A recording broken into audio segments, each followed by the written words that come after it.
Bulla bulla, everybody. I'm Virgil the Doubtful. President. You don't know what I'm president of. I could be president of lots of things. This is the Book of Mormon.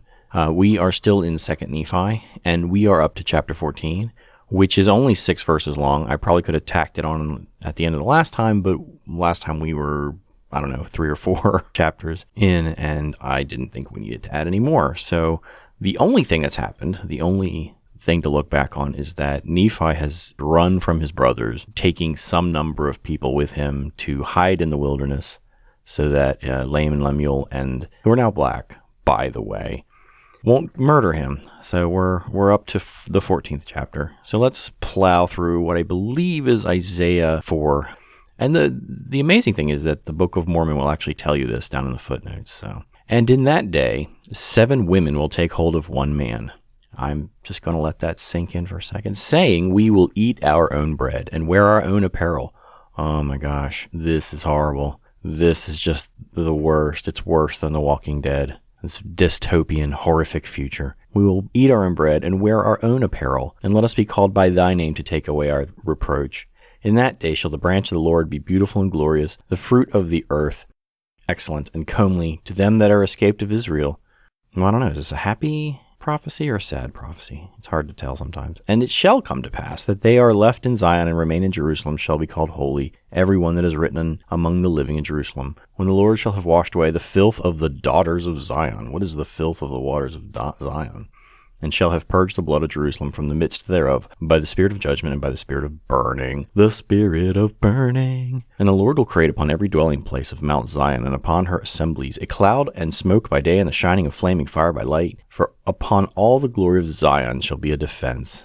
Interesting. And there shall be a tabernacle for a shadow in the daytime from the heat, and for a place of refuge, and a covert from storm and from rain. Okay, that's all of the 14th chapter of 2nd Nephi. So we shall move forward to the 15th chapter of 2nd Nephi, which down at the footnote says is quoting from Isaiah 5. And then will I sing to my well-beloved a song of my beloved. Then will I sing to my well-beloved a song of my beloved.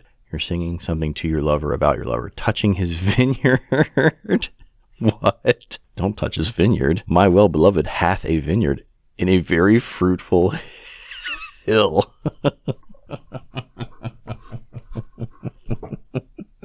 I'm sorry, that's childish, but I will sing a song to my lover about my lover touching his vineyard. I'm going to touch his vineyard. And he fenced it, and gathered out the stones thereof, and planted it with the choicest vine. This is dirty, dirty, dirty vineyard.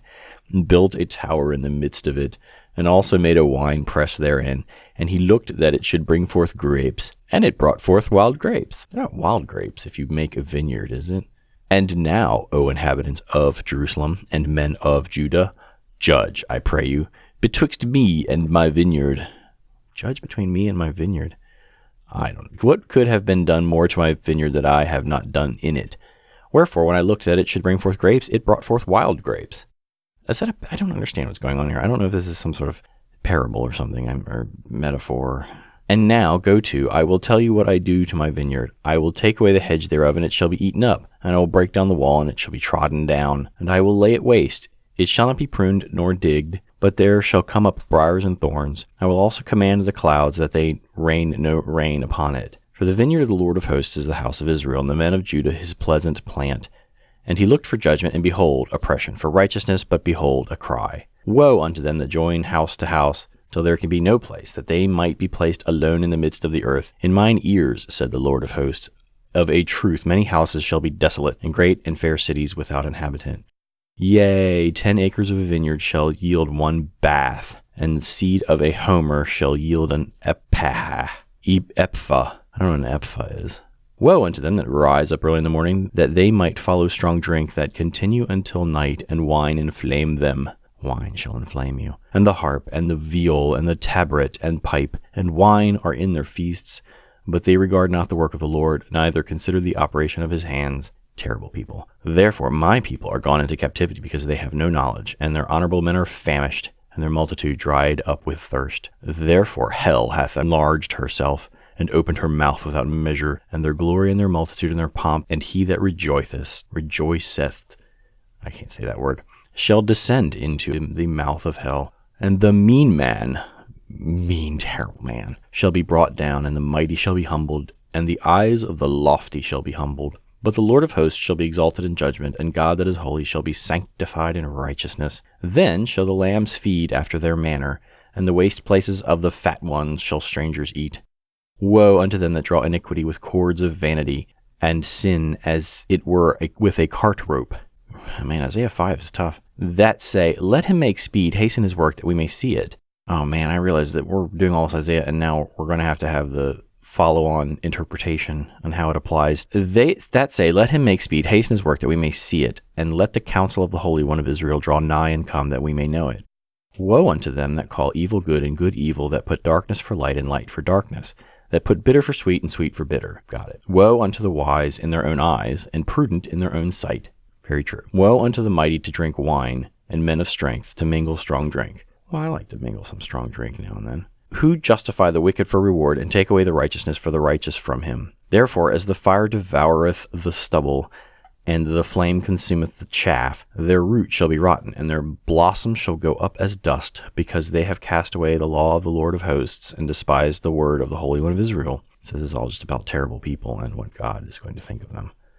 Therefore is the anger of the Lord kindled against his own people, and he hath stretched forth his hand against them, and smitten them. And the hills did tremble, and their carcasses were torn in the midst of the streets.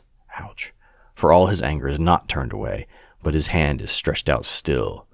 And he will lift up an ensign to the nations from afar, and he will hiss unto them from the end of the earth, and behold, they shall come with speed swiftly. None shall be weary, nor stumble among them. None shall slumber nor sleep, neither shall the girdle of their loins be loosed, nor the latchet of their shoe be broken. We've heard that before. Whose arrows shall be sharp, and their bows bent, and their horses' hoofs shall be counted like flint, and their wheels like a whirlwind, and their roaring like a lion. They shall roar like young lions, yea, they shall roar, and lay hold of the prey, and shall carry away safe, and none shall deliver. And in that day they shall roar against them like the roaring of the sea, and if they look unto the land, behold, darkness and sorrow, and the light is darkened in the heavens thereof. And that is quite a mouthful. Man, 15th chapter of 2nd Nephi, or more accurately, the 5th chapter of Isaiah, is quite rough. So 2nd Nephi 16, which appears to be a copy of 6th Isaiah, is only about 15 or so verses. In the year that King Uzziah died, I saw also the Lord sitting upon a throne, high and lifted up, and his train filled the temple. His choo-choo train, that would fill a temple. I guess it means like the train of his garment or the train of his followers. I don't know. Above it, I guess the throne, stood the seraphim. Each one had 6 wings. With twain he covered his face, and with twain he covered his feet, and with twain he did fly. That is amazing. And one cried unto another and said, Holy, holy, holy is the Lord of hosts, and the whole earth is full of his glory. And the posts of the door moved at the voice of him that cried, and the house was filled with smoke. Then I said, Woe is unto me, for I am undone, because I am a man of unclean lips, and I dwell in the midst of a people of unclean lips. For mine eyes have seen the King, the Lord of hosts. Then flew one of the seraphim unto me, having a live coal in his hand, which he had taken with the tongs from off the altar. And he laid it upon my mouth, and said, Lo, this has touched thy lips, and thy iniquity is taken away, and thy sin purged. Well, why don't you just use that for everybody? Why not just make more coals? And I heard the voice of the Lord saying, Whom shall I send, and whom will go for us? Then I said, Here I am, send me. And he said, Go and tell this people, Hear ye indeed, but they understood not, and see ye indeed, but they perceived not. Make the heart of this people fat. I know what it means, but still love that term, that turn of phrase there. And make their ears heavy, and shut their eyes, and give them something for their fat heart, lest they see with their eyes, and hear with their ears, and understand with their heart, and be converted, and be healed. Then said I, Lord, how long? And he said, Until the cities be wasted without inhabitant, and the houses without man, and the land be utterly desolate. And the Lord have removed men far away, for there shall be a great forsaking in the midst of the land. But yet there shall be a 10th, and they shall return, and shall be eaten as a teil tree, and as an oak whose substance is in them when they cast their leaves, so the holy seed shall be the substance thereof. And that is the end of the 16th chapter of 2nd Nephi, which was entirely strange. It's just Isaiah going into sort of having this vision of heaven, so I don't know what has to do with Nephi, or I think Jacob is actually speaking this. That's another problem I have, and I just want to cover that very briefly, is that this is what Isaiah says, and it's being quoted by Jacob, which is one of Nephi's brothers, but it's being written down on the plates by Nephi, and I believe later on it's edited or recopied by Moroni, which is ultimately translated for us by Joseph Smith, and then read by me to you. You're getting a 5th generation from the original source, being Isaiah, which you can just go look up in a book, and they could go look up in the brass plates. With that, I think I'm going to wrap this one up. The next couple are fairly short from what I've seen, but I'll probably end up putting them together into another combo. We are flying through 2nd Nephi because of these tiny chapters, all of which are just from Isaiah. We're not getting any information about Nephi or his family. They should have just booked the entire book of Isaiah, just slapped it in there. So that's it. As always, I am your guide, Virgil.